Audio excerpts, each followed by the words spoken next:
Então vamos lá, gente. Vamos ver agora a parte 2 do Tribunal do Júri, tá? Bom, nessa aula número 2, nós vamos começar com a competência mínima. Competência mínima do júri. Competência mínima para julgar os crimes dolosos contra a vida. Portanto, nós já vimos que o júri, ele tem competência mínima para julgar crimes dolosos, não culposos. E contra a vida, homicídio, infanticídio, auxílio ao suicídio e aborto. O júri é competente para julgar os crimes de homicídio, induzimento e instigação, o auxílio ao suicídio, infanticídio e aborto, nas suas formas tentadas ou consumadas. Portanto, o tribunal do júri, ele tanto julga nos casos em que houve apenas a tentativa de homicídio, como também naqueles casos em que houve a consumação do homicídio.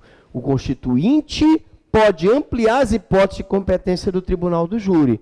Eu posso ampliar as hipóteses de competência colocando, por exemplo, que o júri possa julgar os crimes de corrupção. O constituinte pode fazê-lo através de uma emenda constitucional. Por enquanto, só os crimes dolosos contra a vida. Organização do júri. A lista geral dos jurados será publicada pela imprensa até o dia 10 de outubro de cada ano e divulgada em editais afixados à porta do júri. Lista geral dos jurados. Para que serve essa lista geral dos jurados? Em primeiro lugar, a lista geral dos jurados, gente, ela é uma lista formada por pessoas do povo. São professores, são integrantes do sindicato, são funcionários públicos e são chamados para compor essa lista geral. Ela é publicada através de editais para que qualquer pessoa possa impugnar aquela pessoa. Imaginemos que eu tenho um réu que vai ser julgado e cujo um parente próximo é colocado nessa lista. Eu posso impugnar a inclusão dele na lista? Posso, porque ele é parente do réu, que vai ser processado e julgado pelo tribunal do júri. Então, a divulgação, publicação no dia 10 de outubro, ela serve para que aquela pessoa seja impugnada, caso ela tenha algum impedimento legal. Muito bem. A lista poderá ser alterada de ofício ou mediante reclamação de qualquer do povo ao juiz até o dia 10 de novembro. Então, você tem do dia 10 de outubro até o dia 10 de novembro para fazer a impugnação da lista, data de sua publicação definitiva. Professor, mas ninguém impugnou o nome do fulano. Se não for impugnado, ele vai fazer parte da lista definitiva. Qualquer pessoa pode incluir ou excluir algum nome da lista através do recurso em sentido estrito, conforme o artigo 381, inciso 4 do CPP. Através do recurso em sentido estrito, você perdendo o prazo de reclamação na lista que foi publicado, você pode entrar com recurso em sentido estrito, dizendo que você está impugnando o nome daquela pessoa, porque ele é parente do réu, assim, prova através de prova documental, e aí vai ser dada a oportunidade para que a pessoa apresente as contrarrazões, e se ficar comprovado realmente que há um impedimento, aquela pessoa será excluída. Então, qual é o recurso utilizado para excluir algum nome da lista? Recurso em sentido estrito. Os jurados que constarem na lista e não forem impugnados através do recurso poderão atuar na sessão do júri. Mas mesmo aqueles que só se descobriu na hora que tem algum impedimento, eu tenho as 3 recusas injustificadas e posso impugnar qualquer jurado que tenha algum tipo de impedimento que eu descobri na hora. Poderão atuar no júri aqueles que não forem impugnados. O sorteio é feito da seguinte forma. Primeiro, faça as portas abertas para que haja publicidade, cabendo-lhe retirar as cédulas até completar o número de 25. Então, são 25 cédulas que são sorteadas para compor aquele número de jurados que estarão naquela sessão. daquelas pessoas que vão para a reunião periódica ou extraordinária, tá? Então, ele vai para lá, temos uma lista grande de jurados, se tira o número de 25 pessoas, essas 25 pessoas vão lá para a sessão do júri, no dia, estão lá sentadinhas, e aí, de acordo com o sorteio que será feito por uma pessoa menor de 18 anos, geralmente uma criança sorteia, eu vou escolher 7 que vão compor o conselho de sentença. Eu tenho que ter esse número de 25, e dentre esses 25 eu vou escolher 7 que vão compor o conselho de sentença. O sorteio será realizado entre o 15º e o 10º dia útil antecedente à instalação da reunião. Então, eu sei que a reunião vai ser dia X, eu tenho que fazer o sorteio entre o 15º e o 10º dia útil, antes da instalação da reunião. 10º ou 15º dia útil, antes da instalação. Dia útil, não conta-se sábados e domingos. A audiência de sorteio não será adiada pelo não comparecimento das partes. Se qualquer dos interessados na lista não comparecer, não tem problema nenhum. Não compareceu, não tem interesse, se sorteia dentre aquelas pessoas que estiverem presentes, tá bom? Geralmente, em alguns tribunais do júri, há um curso para os jurados, para que o jurado aprenda o que é crime doloso contra a vida, etc, etc. Alguns juízes dão esse esclarecimento. Alguns outros juízes, outros magistrados, entendem que esse esclarecimento poderia desvirtuar a participação popular no júri, né? Eu entendo que quanto mais a pessoa souber do tribunal do júri, melhor para ele participar, melhor. Então, gente, falando ainda em organização, diga. Se o magistrado entender essa formação prejudicial, ele pode decidir que não tem?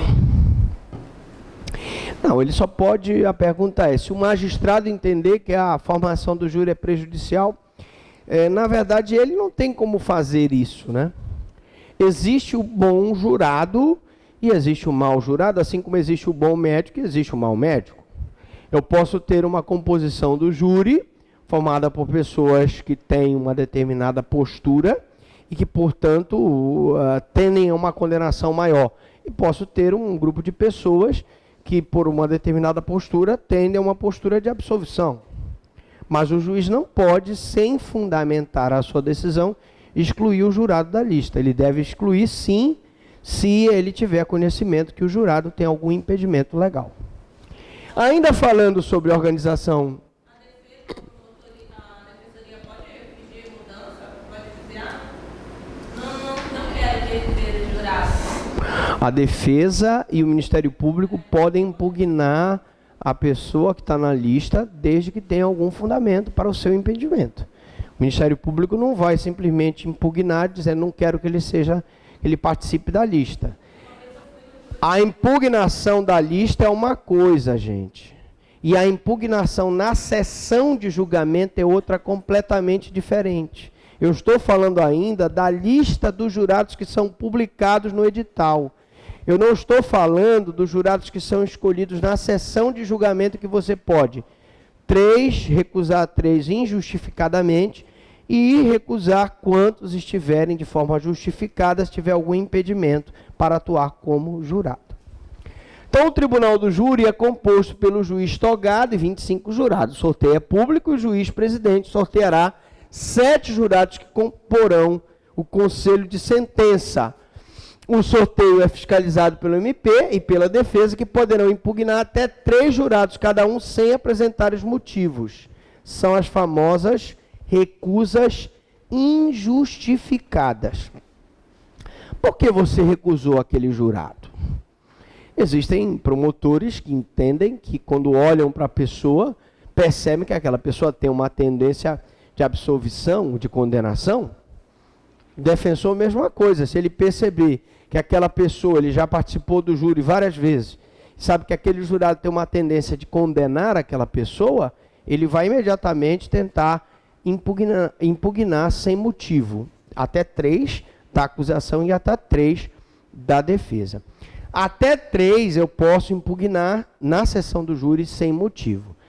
Depois eu posso impugnar quantos forem necessários, desde que haja motivo. Beleza? Bom, um escrivão vai registrando no livro próprio todas as ocorrências do momento de escolha dos jurados. Tudo, claro, é princípio da oralidade, mas tudo é registrado por escrito, para que não se perca o número de impugnações. No dia do julgamento, esses 25 jurados serão notificados por via postal. Então, vão os 25 lá para a sessão, no dia do julgamento. Desses 25, são escolhidos 7. Na hora em que o juiz, olha, escolhi a dona Patrícia. A dona Patrícia levanta, o Ministério Público aceita o jurado? Aceito. A defesa aceita a jurada? Aceito. E aí a dona Patrícia vai compor o conselho de sentença.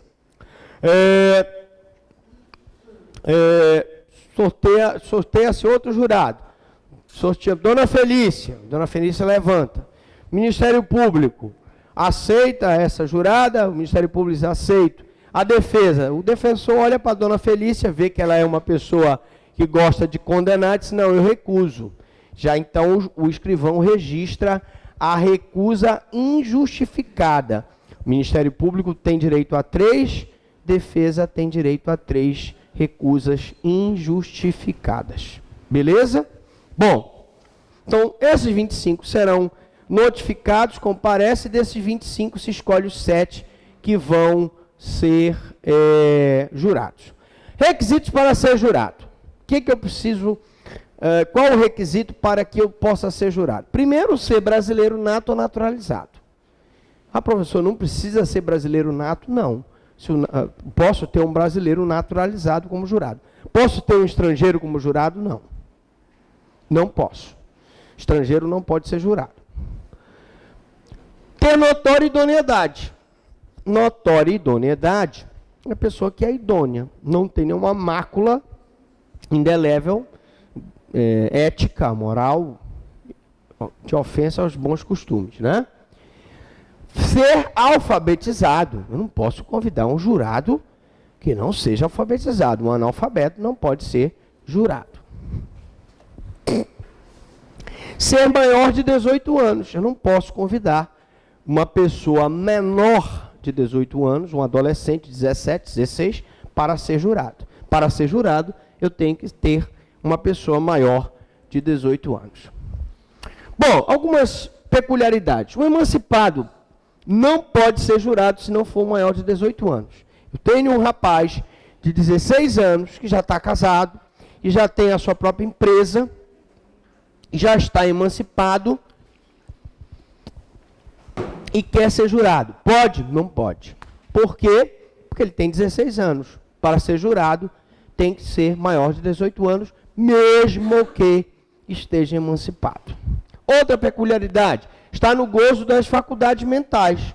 Uma pessoa que tem problema mental não deve ser jurado. Se ele, por qualquer motivo, doença mental, ou desenvolvimento mental incompleto ou retardado, ele não tiver condições de entender o caráter ilícito do julgamento, ele não pode ser jurado. Não sofrer de privação dos sentidos. Eu, como promotor do júri, tive várias situações de pessoas que, quando eram escolhidas para serem juradas, começavam a passar mal. Imediatamente o juiz pedia para que a gente recusasse aquela pessoa. E tive várias situações. Então, se ele tiver problema de saúde, privado dos seus sentidos, ele não vai ser jurado. E também está no gozo dos direitos políticos. Eu não vou convidar uma pessoa que foi, como efeito da condenação, perdeu seus direitos políticos para ser jurado. Até porque não seria uma pessoa idônea.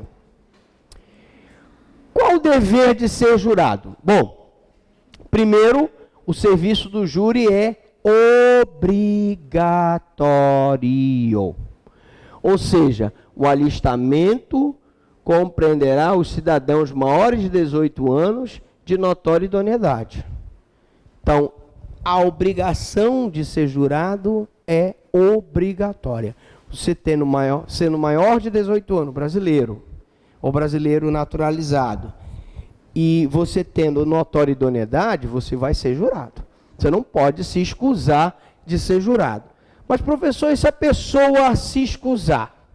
Nenhum cidadão poderá ser excluído dos trabalhos do júri ou deixar de ser alistado em razão de cor ou etnia, raça, credo, sexo, profissão, classe social e econômica. Aqui vale o princípio da igualdade. Todos são iguais perante a lei, inclusive para as obrigações de serem jurados. Eu não posso excluir um jurado por causa da etnia, por causa da procedência nacional, eu não posso excluir o jurado por razões de opção sexual, eu não posso excluir um jurado por questões religiosas e nem por questões socioeconômicas. Origem, opção sexual ou grau de instrução. Claro que o ideal é a gente ter um júri com um grau de instrução um pouco maior, já que as questões do júri são questões complexas. Mas numa comarca do interior, que as pessoas são mais humildes, eu não posso, sob o pretexto de não ter pessoas instruídas, excluir o jurado, que seria uma discriminação. Agora, a recusa injustificada ao serviço do júri acarreta a multa no valor de 1 a 10 salários mínimos.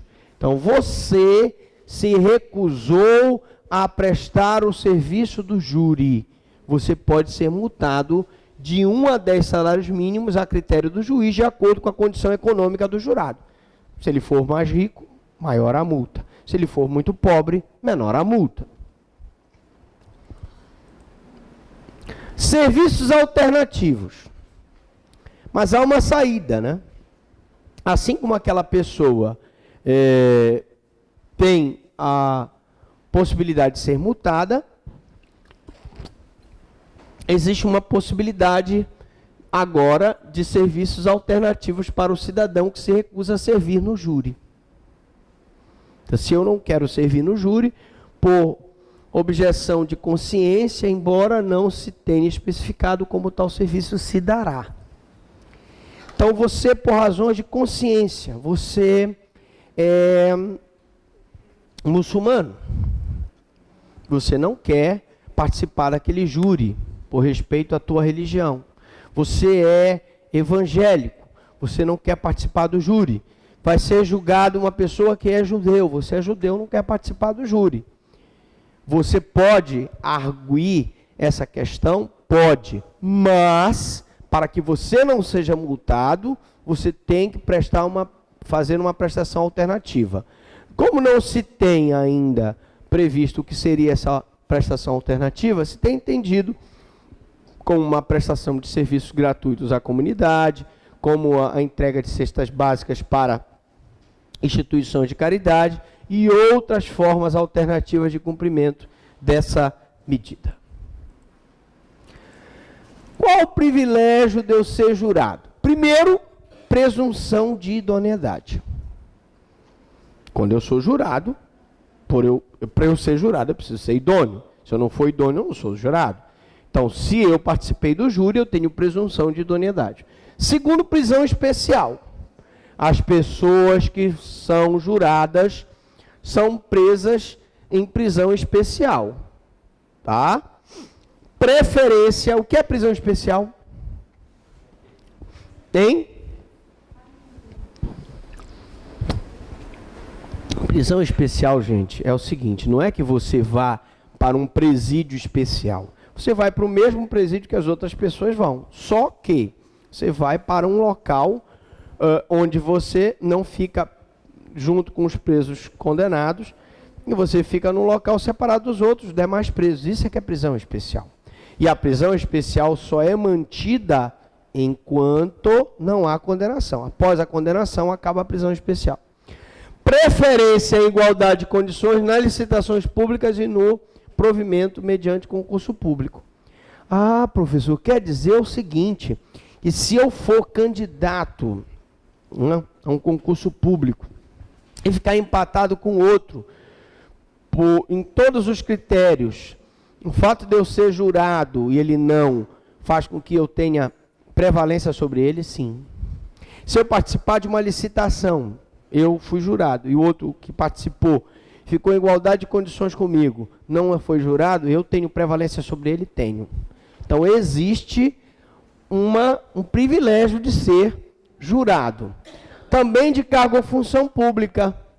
Fiquei empatado no concurso público, se eu tiver sido jurado e a pessoa não, eu posso ter a prevalência da posse. Mas esse privilégio tem que estar no edital, porque eu nunca vi nenhum edital. Ou a gente tem que... Não, apenas você vai pegar o comprovante que você é jurado, para você ter o privilégio, basta que você pegue o comprovante que você foi jurado, e em igualdade de condições com qualquer pessoa numa licitação ou num concurso público, o fato de você ser jurado, você tem sempre um ponto a mais do que a outra pessoa.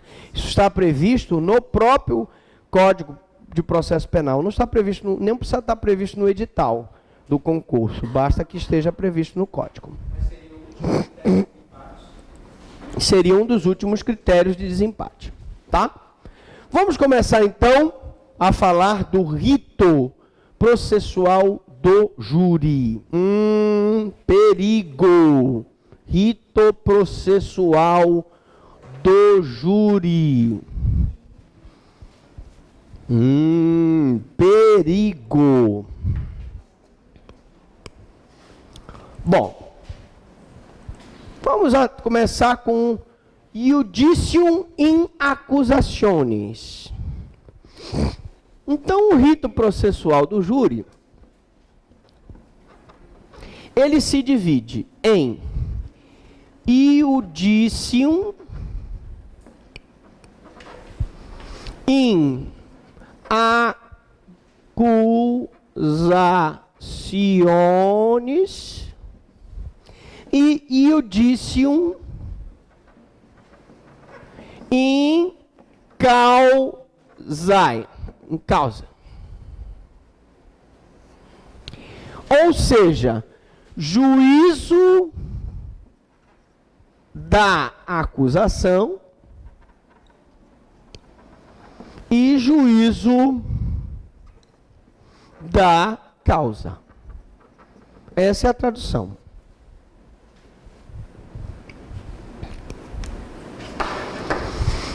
Na fase da acusação, ou sumário da culpa, então, iudício in accusationis pode ser chamado fase da acusação ou sumário da culpa, corresponde à denúncia, à citação, à resposta do réu, declarações do ofendido, inquirição das testemunhas de acusação e de defesa. 8 para a acusação e 8 para a defesa, sendo o crime apenado com detenção ou com reclusão. O interrogatório, né? Então vamos colocar aqui os atos processuais. Então, rito, né? Está aqui em cima, rito. Eu tenho aqui embaixo um crime doloso contra a vida, que vai ser apurado através de um inquérito policial ou de um auto de prisão em flagrante. Então, nós teremos aqui o oferecimento da denúncia. Tranquilo, né? Fácil. Oferecida a denúncia, nós temos a citação. Eu vou colocar aqui a citação do acusado para que ele apresente o quê?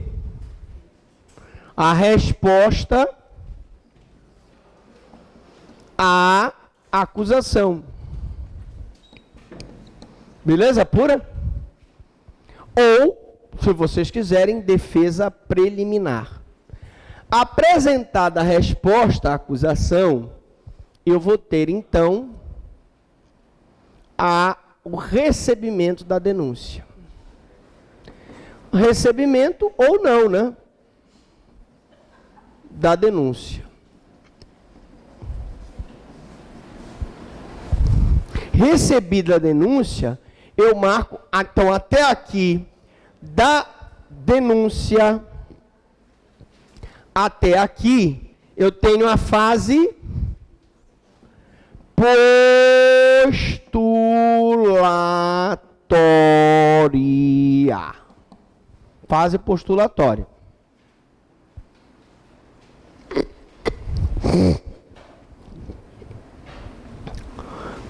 Aí eu vou agora para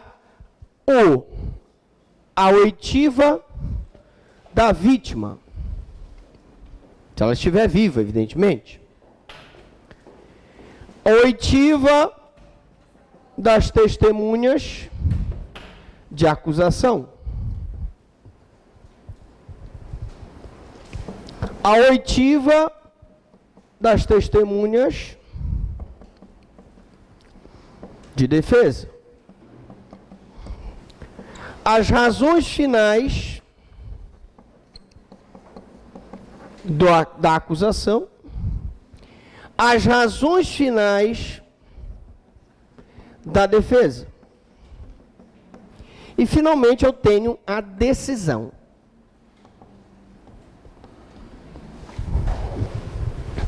Posso apagar isso aqui? Não.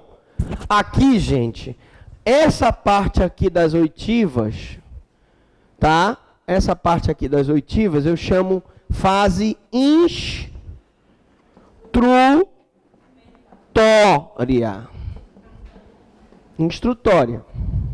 tá?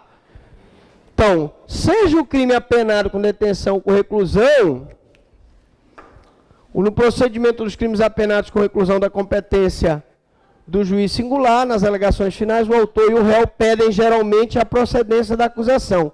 No procedimento do júri, gente, nas alegações finais, o autor e o réu pedem geralmente a pronúncia ou impronúncia, a absolvição sumária ou a desclassificação. Então, eu posso apagar agora aqui? Feita a fase postulatória e feita a fase instrutória, chegando na decisão, essa decisão aqui, ela pode gerar as seguintes situações. Ela pode gerar, vou botar aqui, decisão. Ela pode gerar a pronúncia, número 1. Número 2, ele pode gerar a impronúncia.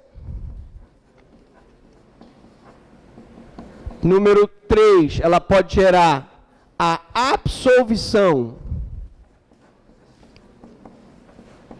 sumária. E número 4, ela pode gerar uma sentença de desclassificação.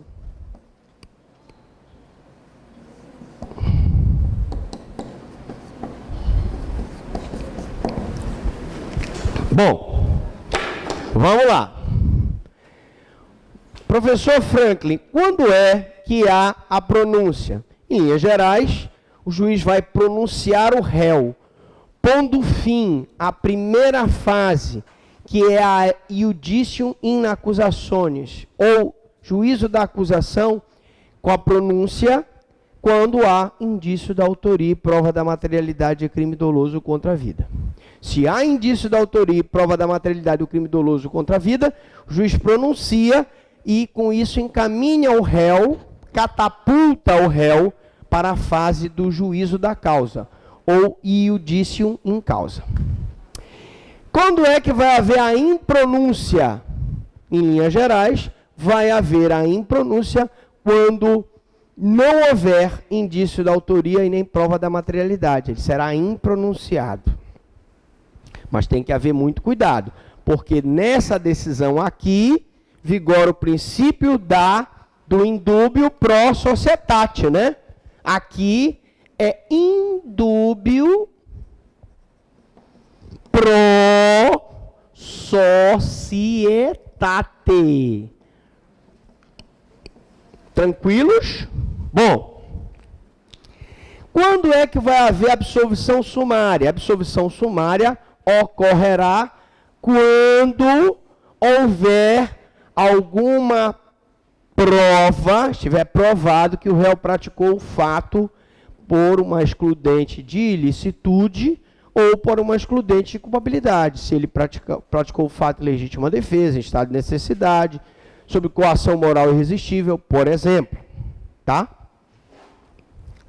E vai haver a desclassificação quando o réu acusado da prática de um crime doloso contra a vida, a sentença considera que ele praticou sim um crime, mas não doloso contra a vida. Ele foi acusado de uma tentativa de homicídio,